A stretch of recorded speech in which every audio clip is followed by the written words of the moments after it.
Well, welcome everyone. I am so grateful that you've both joined me today for this session entitled The Species We Save May Be Our Own, Interfaith Organizations on Biodiversity Loss. My name is Grove Harris and I represent the Temple of Understanding, and I'm so pleased to have you both here.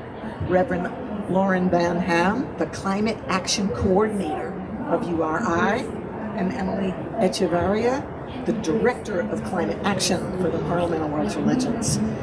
One of the funny things about these international events, here we are in Montreal at the COP15, is there's a chance for us to network and connect amongst ourselves, our diverse organizations, the similarities of our visions and our implementation strategies, so that we as civil society can be, in UN terms, fit for purpose. Because we all know that we have huge challenges in front of us, and it's just a real pleasure to be able to see you both and create the connections that'll let us hopefully be more effective and coordinated moving forward. So if we could just start with some basic introductions. Would you like to start, Lauren, and tell us a little bit about yourself, your position, what you bring to your job, and a little bit about where you are seeing some traction on the ground? Thank you, Grove. As you said, my name is Lauren. I serve as the Climate Action Coordinator for the United Religions Initiative. We are an international interfaith grassroots organization with cooperation circles, more or less 1,000 of them in over 100 countries on our planet. I am ordained as an interfaith minister. I was raised Christian. I've been very influenced by the practices and teachings of Buddhism. I would say truly, though, that my liturgy, my spiritual home, is in nature. Should I pass the mic to Emily? Sure. Hi everyone, I'm Emily and I'm the Director of Climate Action at the Parliament of the World Religions, and I'm relatively new to this role. I've been here for about 6 months. I just turned 23 last week, so I'm also representing the youth voice here at COP15. I'm currently in a master's program at DePaul University focused on environmental diplomacy. So between my academic work and my professional work, I go a lot back and forth within this space of how to save our environment from the UN perspective, from an organizational perspective, really delving into these theories of change that underlie all of the work that we're doing, how we can make them more effective. I grew up in Florida and a Christian background, but more of a non-denominational Christian background, and I've been exploring my spirituality and faith now that I'm part of the Parliament. I'm really just looking for new strength in different ways there. The Parliament is an international interfaith convening organization, so our strength really lies in bringing together people and different organizations to form these new relationships for action. So we always say our strength is in bringing people together. Fantastic. I think it's so fun that we have the largest convening organization, the largest grassroots organization, and then the Temple is one of the oldest interfaith organizations. So we have our different flavors, but all at the same table. And of course, I want to acknowledge some of our fantastic interfaith organizations that are not here with us, but that we all work with, collaborate with. Green Faith has been doing amazing environmental work, greening churches, and now working for a lot more direct action. Interfaith Power and Light is also involved clearly, directly in action around energy efficiencies in most of the states in the US, and there are many more. There are also multi-faith organizations that we coordinate with as well. But this is an opportunity for us to convene. So our title is a little bit hard. The species we save may be our own. On the one hand, it is an absolute delight to be with you, and on the other hand, this is a heavy topic. Can you say a little bit about how the gravity of that topic informs your work and the opportunity that you have in your job? Emily, let's start with you on that. Yeah. So as I was saying, I just turned 23, so my generation has been a generation that has constantly had sort of upheaval thrown at it. I was born just 2 years before 9/11, and then we had the financial crisis. We've been involved in wars in the Middle East. We had the pandemic. We had the Trump presidency, another global financial crisis. So my whole life has felt like there's always something tragic and world-changing happening, which I think has informed a lot of my work and my perspective, is that I've always felt like my generation has had the call to do something about it, because we've never known a time when there wasn't, like, as everyone says, unprecedented times. We have grown up in totally unprecedented times. There's never been a time that has been peaceful or we haven't had something enormous going on. So I think from my perspective, knowing how much my whole life has revolved around this change and this change that's needed globally, it's just been something that I felt always called to do, and now that I have the opportunity to do so, I feel like it's my responsibility to. You always say, like, those that have the ability to change and the ability to take these actions also have the responsibility to do so for those that can't. So it is a heavy topic, and I feel a lot of responsibility for taking it on because of the role that I'm in.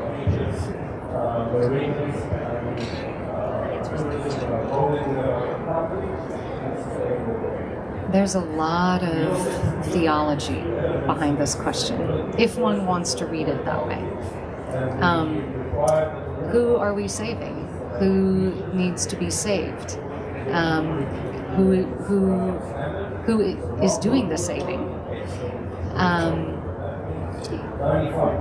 I think that, especially because we are faith-based and we are coming from a space of wanting to really honor the wisdom in all traditions, that it is really important for us to think about, in this moment when things can feel so urgent and so much is being lost, how can our spiritual practice remind us of who we are?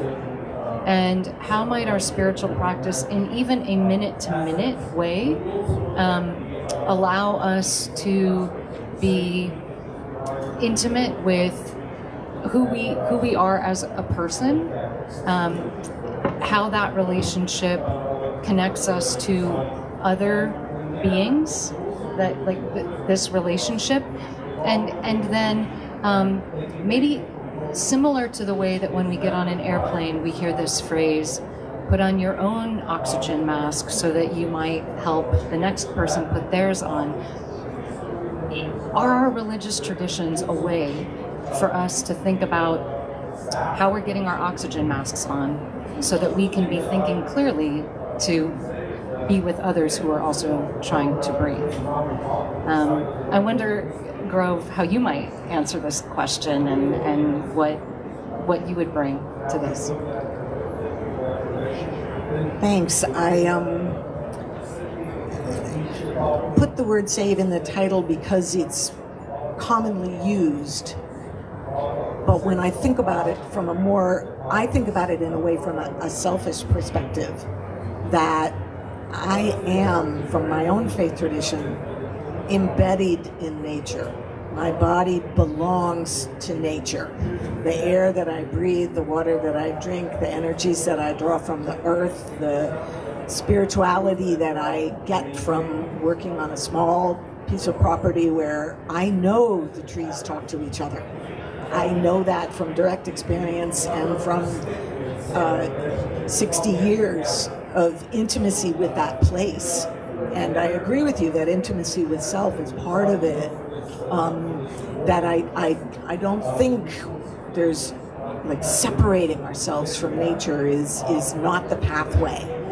And that intimate knowledge that we are all interconnected and embedded is both a gift and a challenge, because it makes the sacrilege of what's going on, the absolute insanity of it, just even more painful.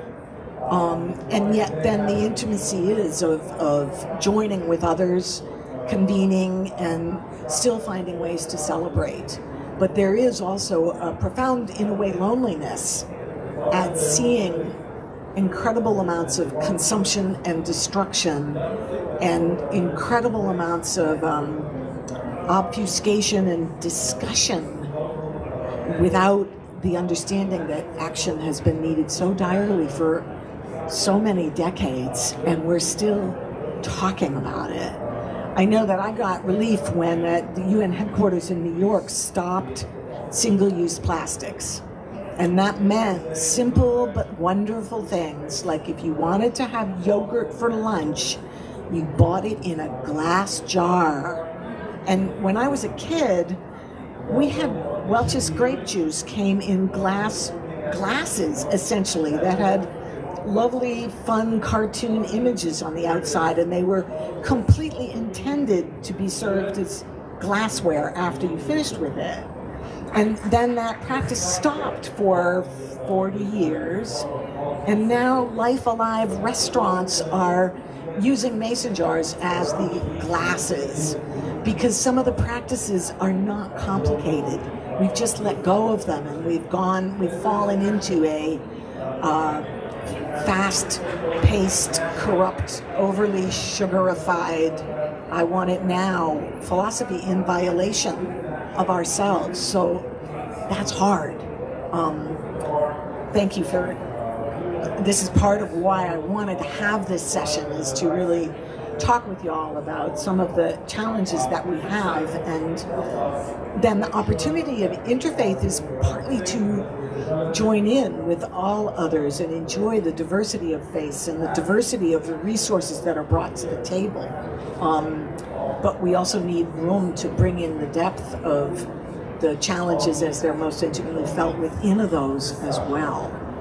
So, but I'm going to let that be another question of, if you'd like to think with me about the opportunities in interfaith and any disadvantages from using that perspective as URI has those circles around the world, and as you specifically work on climate change issues in those circles. I suspect most interfaith experiments will have good on-the-ground stories of lessons learned, mistakes made. At URI, we are in a place right now where we have more than 20 years of certainly lessons learned, but also a really fertile track record. Cooperation circles are coming together across Christianity, Judaism, and let's say Islam in one cooperation circle, and all of those traditions are welcomed into the conversation while the cooperation circle is trying to solve a problem in that particular area, to bring peace to that particular area, to restore an ecosystem in that area. And when those religions are in conversation with each other, in collaboration with each other, peace is the result. It's like a thriving ecosystem, right? The trees are trying to be trees, the grass is trying to be grass, and the birds are trying to be birds, and they collaborate, and it works beautifully together. The birds don't need the grass to be another bird. So in that way, I think interfaith has been really useful for many people around the world, and it's restoring in good ways. And that intimacy with place and ecosystem and respecting the local community, URI's grassroots approach is very, very well suited to delivering on some of these UN-style initiatives. So yeah, thank you. We'll hear more about that, I'm sure. And would you care to address this?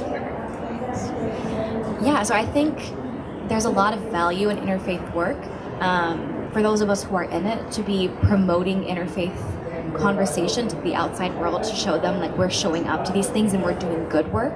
Because I think in these times when we think of organized religion, a lot of people in America and around the world think of things like anti-Semitism and Islamophobia and persecution and all of the negative things like Christian nationalism that's becoming part of our politics in our daily lives.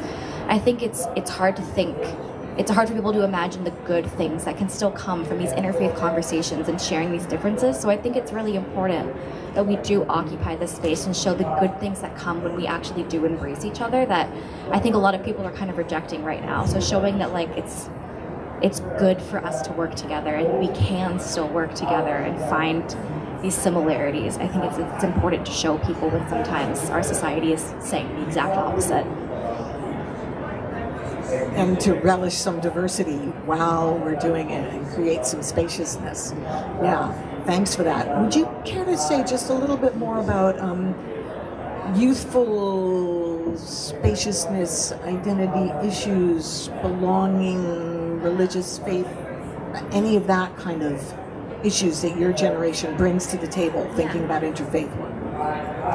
Yeah, I think my generation has been raised with a lot of distrust in organizations in general. So like government type organizations, organized religion. I think there's a lot of distrust from my generation from growing up seeing, you know, our whole lives being told there's an environmental crisis, and now my generation's coming of age and we're all in our 20s, and we're seeing that still nothing has been done, and we're seeing mass shootings every day, especially in schools, and seeing still nothing has been done. So there's a lot of distrust in the people that are in charge. So I think that also relates to organized religion for my generation. There's a lot of distrust in those leading religion and in belonging to them.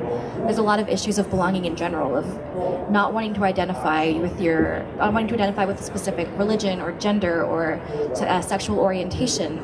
And there's a lot of people don't want to be put into a box, and sometimes I think being in an organized religion feels like you're putting yourself in a box, and you don't want to align yourself with all of the values of an organization because you still want to be an individual. I think my generation's very individualized. So I think there's a lot of people who are still exploring their spirituality, but on their own and on their own terms, rather than belonging to a bigger organization. Just because of the mistrust that I think is so present in people of my generation. But I do still see a movement of a lot of young people that are involved in interfaith work, and I think that's growing. And relationship with spirit is, to a certain extent, very intimate. And the institutions are imperfect, but then the spirit does touch. Yeah, thank you. It's fascinating that you're in your job and your position, and it's been so interesting to be working with you moving forward. The next Parliament will be in August, and in Chicago, in person, 14th to 18th, is that right? Great, and so that will be back to the face-to-face connections building. And do you think that you will be doing outreach to try and bring more youth to that Parliament? Yes, we are absolutely trying to reach out to more youth, and we're trying to have a special fund set aside to bring some of these youth voices from farther away to come. We really want to prioritize bringing these younger voices, these more diverse voices, especially from continents like Africa and South America. We really want to prioritize getting those voices to the table. Would you care to comment on youth participation in URI circles? We do have a youth program, a pretty significant indigenous network. We have a large group of youth, and then of course, you know, we have the women's program and the climate action program. What happens when we start to see, similar to interfaith dialogue, what happens when we just put it all in the same soup pot, and with the understanding that there are skills to be acquired and cultivated in any of these areas, that we are also very much wanting all of us to be thinking about the importance of women, all of us to be thinking about the importance of Earth, all of us to be thinking about the importance of all ages, elders too. So yes, there are many young voices at URI, and I think, Emily, I want to second what you're saying here, that there is such a valid reason to be skeptical of voices of authority, and also those in religious authority. And when young people are able to say yes, and it's very powerful. And that has definitely been happening at URI, that we're not going to throw the baby out with the bathwater, the baby being my beliefs, the teachings of this tradition. There's something very useful here. There are problems, there is harm that has happened, and I'll let the bathwater go, but I'm going to hold what is good. Yes, thank you for that.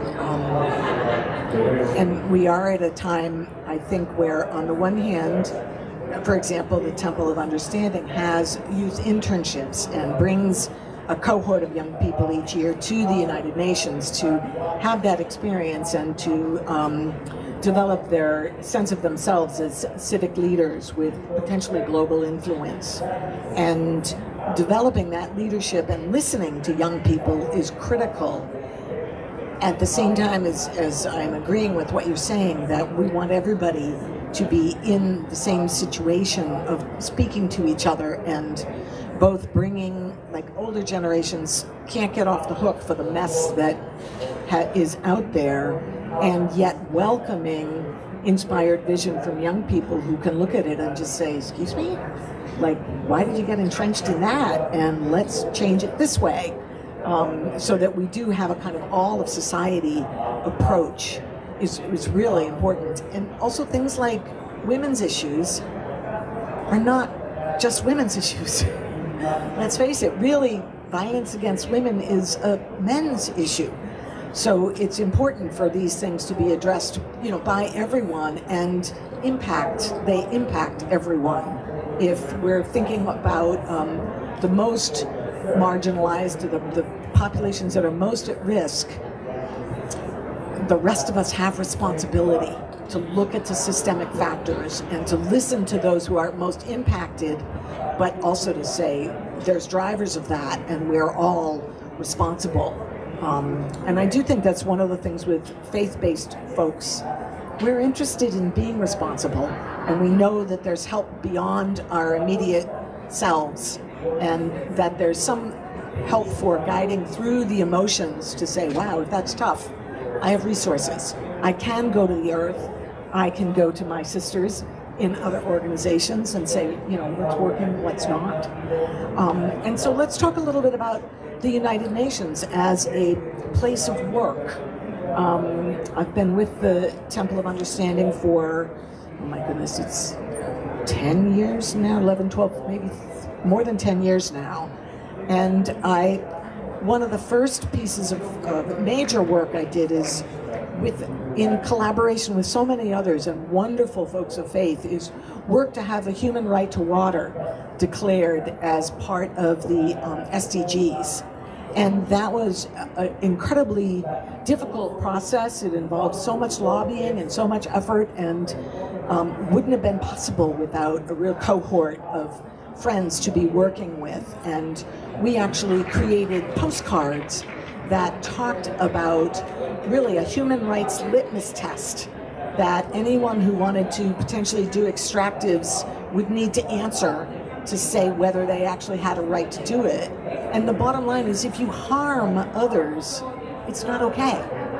And you have to have free, prior, and informed consent by anybody who might potentially be harmed.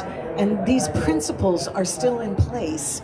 And we did get the human right to water enshrined, which I'm told has had impact and influence and made a lot of other countries think more about their responsibilities to deliver water. And yet now we have a situation where all the SDGs, the targets are not being met. So here we are at COP15 to be thinking about yet another biodiversity setting, and it's complicated, the amount of time and energy it takes to engage in UN work. And Emily, this is probably your first major UN experience. Would you care to tell us how this is for you and how it fits into your plan of work? Yeah, so this is my first UN conference I've been attending, but my very first project I took on in this role was promoting the implementation of the right to a healthy environment. So I joined July 1st, and on July 28th is when the General Assembly voted on the right to a clean, healthy, and sustainable environment. So my whole first month, I was lobbying individual countries and emailing people and attending all these meetings with people like David Boyd and John Knox and seeing like where things were. So it was a really fast-tracked introduction to how these negotiations really work and how complicated they can be when you think about something like the right to water. It seems so simple and straightforward. Everyone deserves the right to water. But when you get into these discussions with 190 plus countries, it becomes so complicated. And it's difficult to navigate all of the different things that are intertwined with things that at first you don't see. So I was really excited to work on the right to a healthy environment, and it passed with historic support. It had over 100 co-sponsors and 161 in favor. It ended up passing with more support than the right to water somehow, which was so encouraging. So that was a really encouraging, positive first experience with the UN. And then trying to navigate these conferences with COP27 and COP15 has been more challenging because it's two separate systems to navigate the accreditation process and then applying for badges and then attending and the side events. It can be very overwhelming, but getting here in person and seeing how strong the faith voice has been and how listened to it has been very encouraging. We got to meet with the executive secretary the other day. We had David Boyd speak on a panel yesterday. So seeing how influential these faith voices really are at the UN has been very, very encouraging. That's wonderful. My predecessor, Sister Joan Kirby, worked for decades at the UN in New York to try and keep moving the face out of a silo of, you're the problem, into a place of partnership. And I'm just so grateful to hear that that's really resounding change and success so that you can walk into it in a really different place. It's wonderful. Would you care to reflect on your UN work? I am speaking mostly in my role at URI on behalf of cooperation circles, right?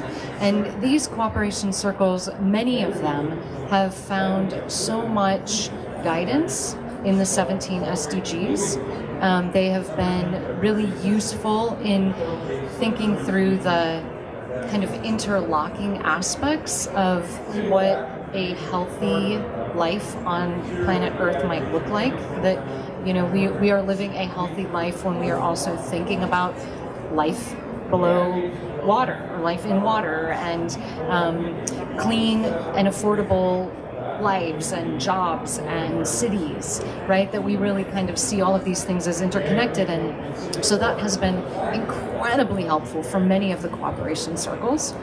There are also among these cooperation circles some wise thinkers who have said, yes, and the SDGs are for two-leggeds, for humans. And so where do we start to bring in the lives of our kin? Where do we see some of the other relatives, as it were, reflected in these SDGs? And so I really appreciate that that here at COP and I think in other UN conversation spaces too, that we are encouraged to bring these things to the table. It may not be visible in a past decision, but we are all here this week talking about this, and it is fruitful and it is welcome, and it allows all of us to continue to think both inside and outside of the box. Well, and thank you for overtly bringing in our animal kin, because that's part of how the biodiversity loss is thought about. Which animal species are truly endangered. And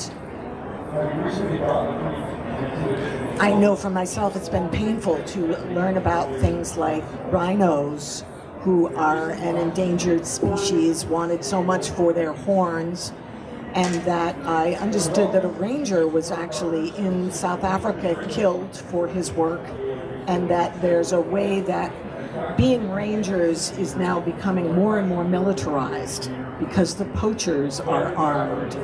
So it's a really sad and devastating state of affairs. And I do think that the human rights framework that we work with at the UN is imperfect and not actually meant to exclude the rights of our kin. And it is important to say this is our kin. And the rhinos are actually an ancient species, and they're huge.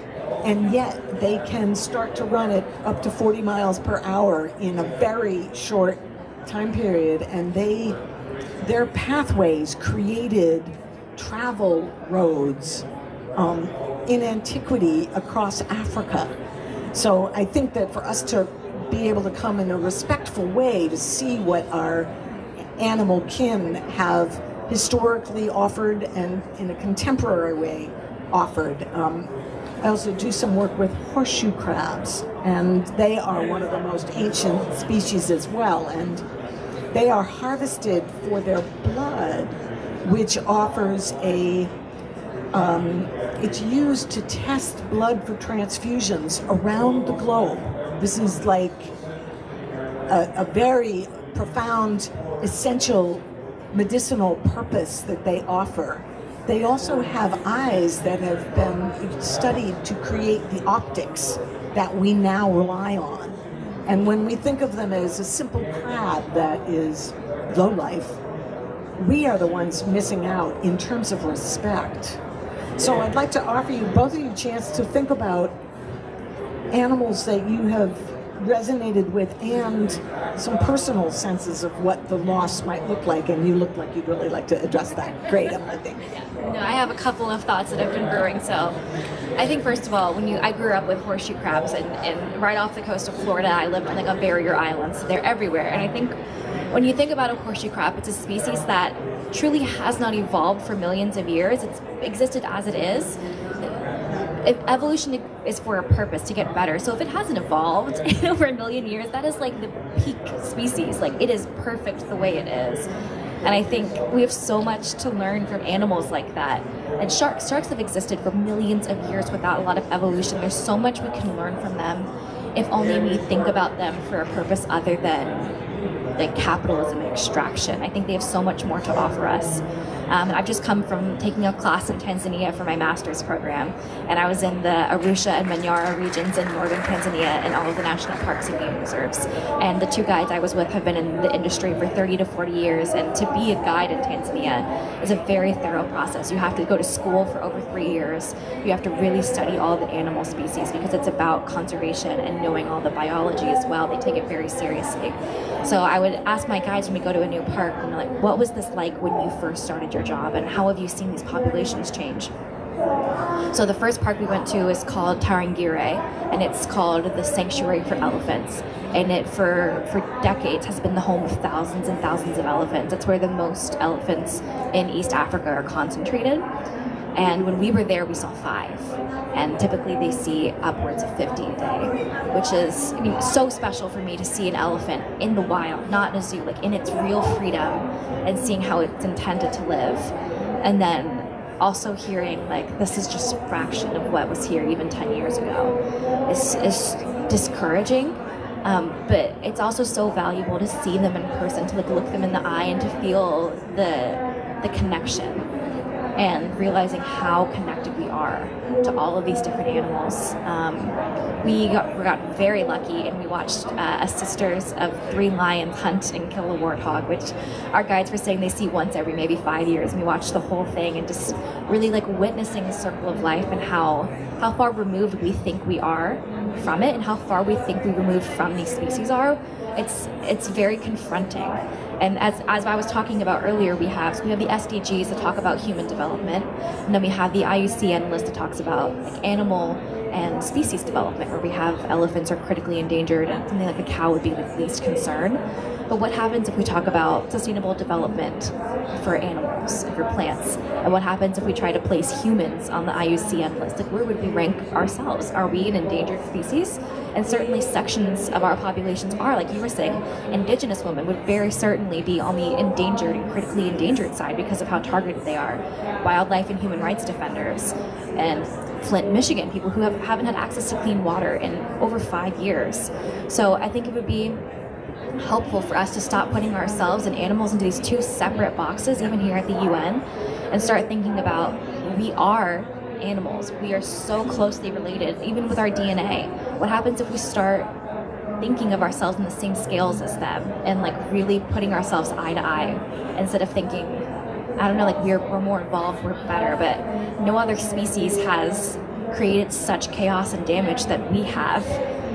Like, does that really make us more evolved or better than them? They've lived here much longer than us and have not done anything that we have in terms of the damage and mistakes that we've made. We are the species that soils our nest, no question. Some species that you'd like to tell us about?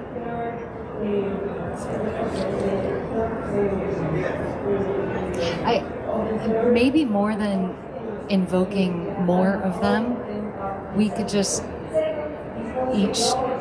when we just take a moment in this space now, and each of us, I mean, I'm looking at those who are gathered, to just hold in our hearts and send some loving kindness to the ones we love, whether they are finned or winged, whether they slither, or they creep or crawl, whether they jump, bounce, if they make sounds, if they don't make sounds. Just, gosh, we are so fortunate to live in a place that is so diverse, and it feels potent to me that however many thousand of us have gathered in this convention center today in the name of a convention on biological diversity, that we have registered that this is important, and we in this conversation have said, and our faith is going to help us inform this already important conversation. So that is my prayer, remembering these species, each of us in our hearts and minds now, and sending that out feels useful in this conversation today. And I'll just say frog.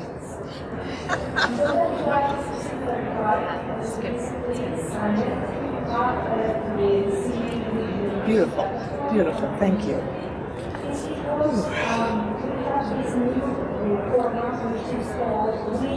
So that leads me to the question of visionaries. And in what ways do we, as women of faith, notably all of us are female body, just a coincidence or not, I don't know. In what ways does that mean we are in some ways responsible for creating vision beyond the frameworks? And you've begun us thinking about this, that it's a question of prayer and heart and inclusion of all of our diverse relations. And you as well have brought up the passion for an animal that is both other and potential friend, potential relative, sister, brother, intimate. Yeah. So are there other ways that you've been thinking that might help this UN situation or the situation of our worlds where your faith says, here's a better way to go?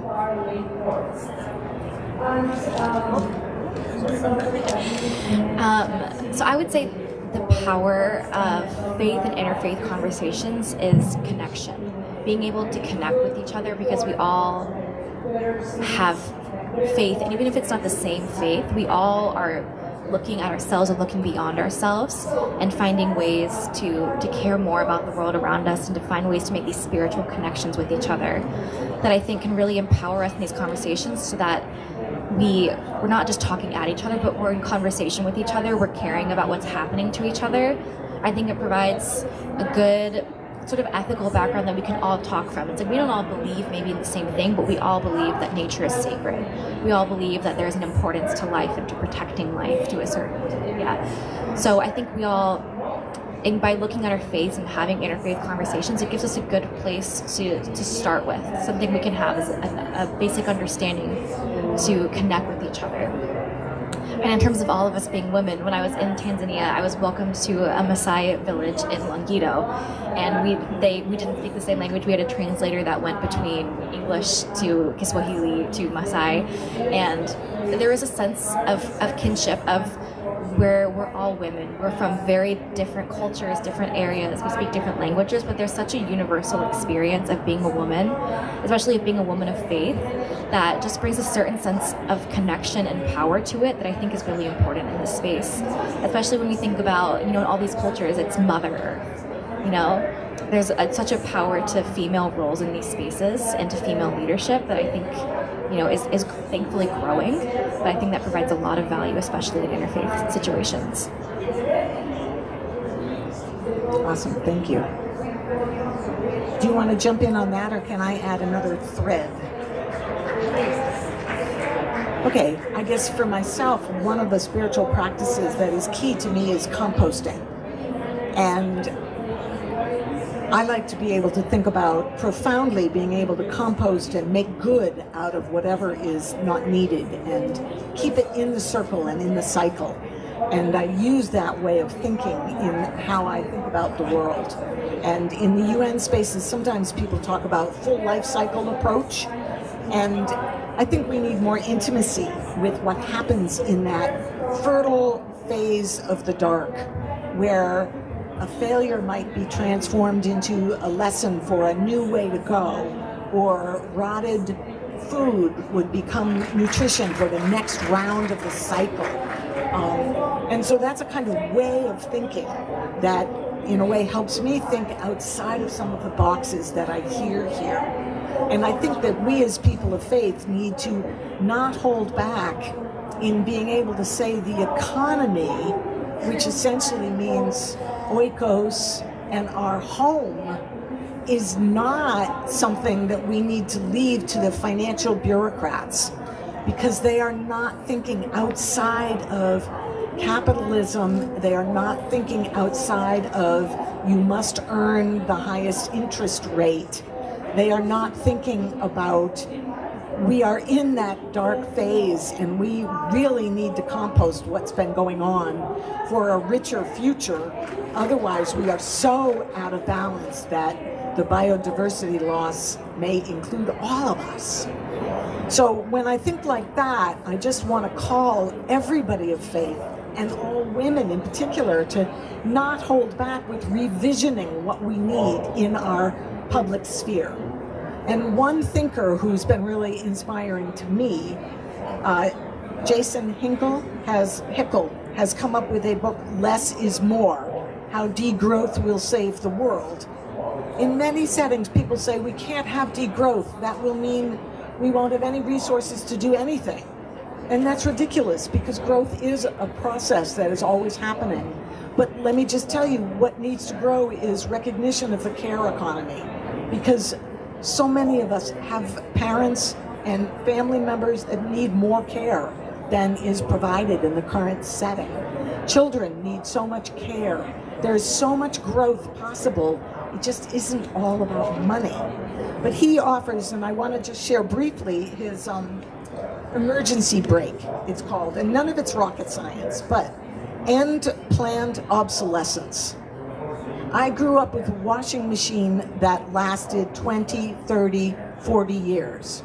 Now, the energy efficient ones are guaranteed to die at 7, because they are created with a computer chip that means the entire unit has to be recycled. Cannot be you cannot just put in a new chip. You're over.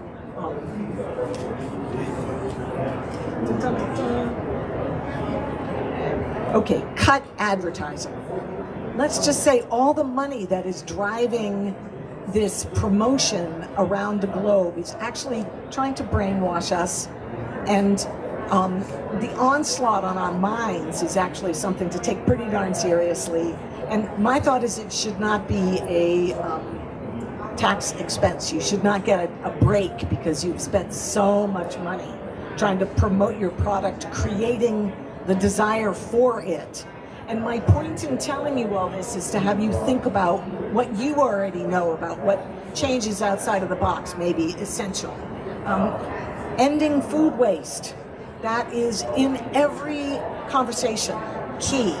How can that happen in our homes, in our restaurants, in our supermarkets?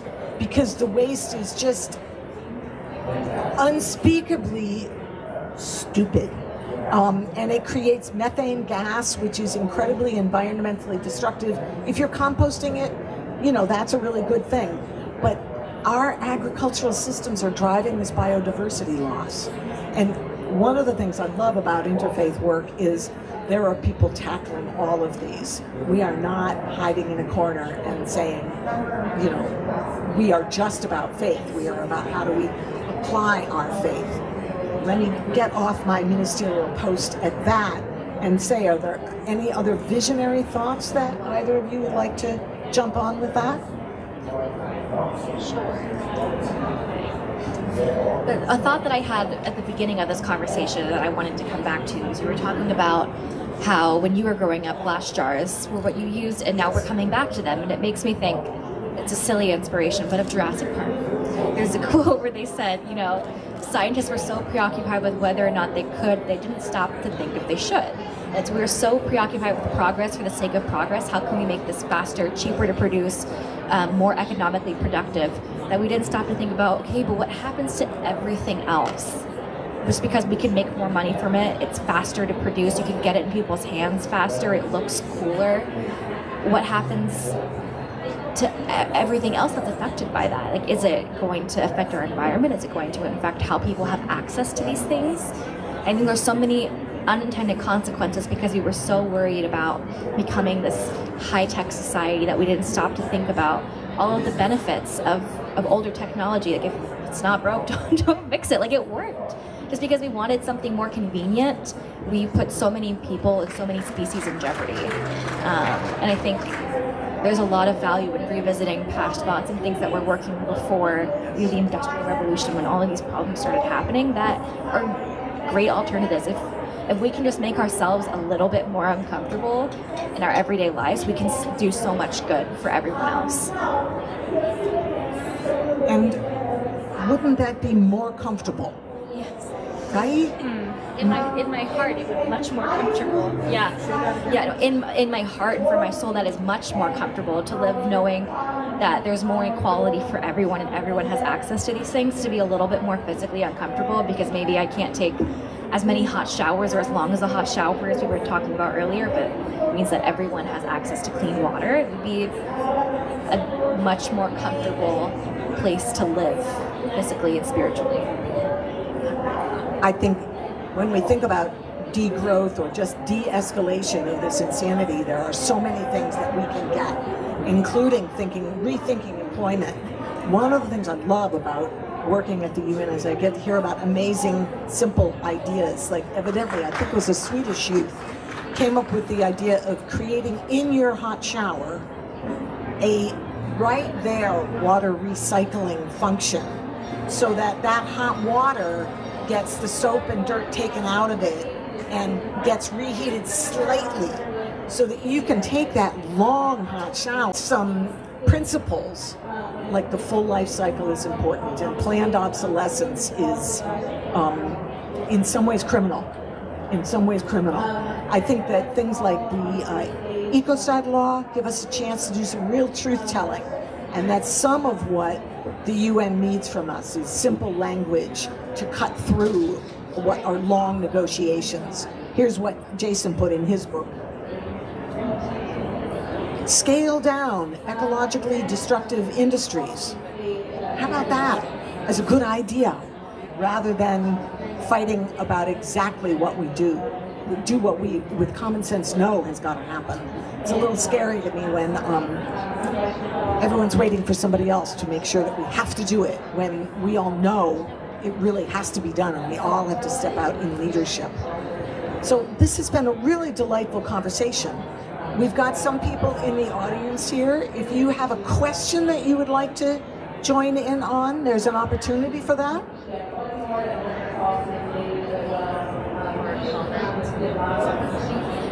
Yes, that's true. A comment would be welcome as well. Everybody being shy?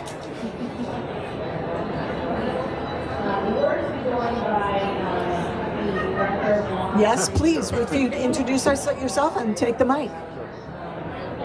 Well, my name is Wolf, like the animal. I'm with an animal protection NGO called Animal People. We are a member, we're not faith-based, but we are a member of the Faiths group here, since it is a subject of high personal interest. I actually held an event earlier in the space. Two of you were present. I very much appreciate that. I don't really know where I'm going because there's so much that I could respond to in what you've been talking about today. It was really a fascinating conversation. I guess one subject of particular interest was youth perspectives on faith traditions. I think I'm legally a youth. I'm under 35. So, yeah, I think it's often said that like younger generations are less religious or less connected with organized religion, and I think that's often misrepresented because I don't think that younger generations are any less spiritual.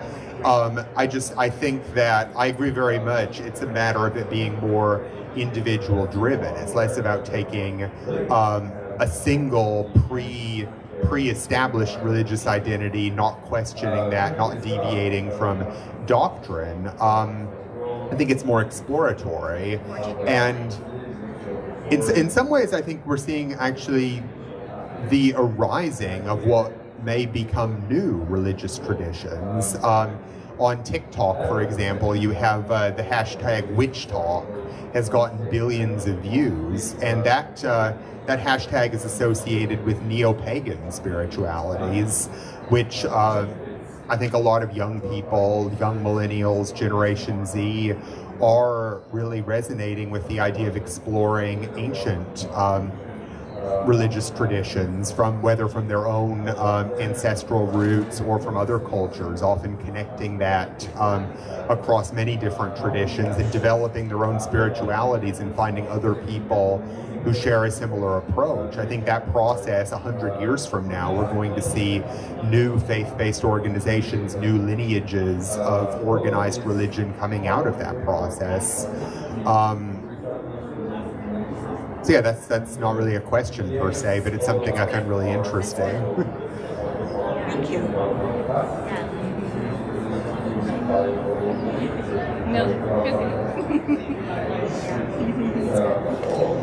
Well, I think we're coming close to time here, and I would love to, with both of you, just think about how our organizations can continue to work together and continue to amplify our diverse work at different areas. And I'll just tell you that tomorrow I'll be reporting back to faith communities on Cape Cod, where, because I think it is so important to be doing grassroots, to be grounded in accountability to a particular place and community as you have around the world. So does the TOU recommend everyone have, because all the solutions that we're striving for need to be applied locally. And of course, we convene fora that are covers some of the main themes that the Parliament does, and we'll be with you in August at that event as well. So it is so important that we continue to work together. And let me ask you if you've got final thoughts you'd like to throw into this conversation. My final thought would also be my beginning thought, that as interfaith organizations, we continue to lead with reverence. We continue to be the ones who begin by making space for the voices not heard, for the everything and the no thing, and give our gratitude. You know, today we can give our gratitude that we are Here in a very wet watershed. I don't know the name of the watershed where we are in Montreal, but there's abundant water here for us. The Haudenosaunee teachings are present in this land, and we have been welcomed here peacefully by those who have tended this land long before we were here. And may we take from today and move forward from this place of good intention and love and relationship. Thank you. I think my final thought would just be, for those of you who are here in person, if you're looking for another representation of faith and a faith space here at COP15, you should visit the first floor. There is an immersive nature exhibit, and you can sit for as long as you would like and just really be at one with nature, be truly immersed, and just have a spiritual connection to the other species. And I would recommend that if anyone's looking for something to do. Well, my words of thanks to both of you for this community, and I'm sure our connections will continue. We are hooked up, we are linked in, so thank you very much.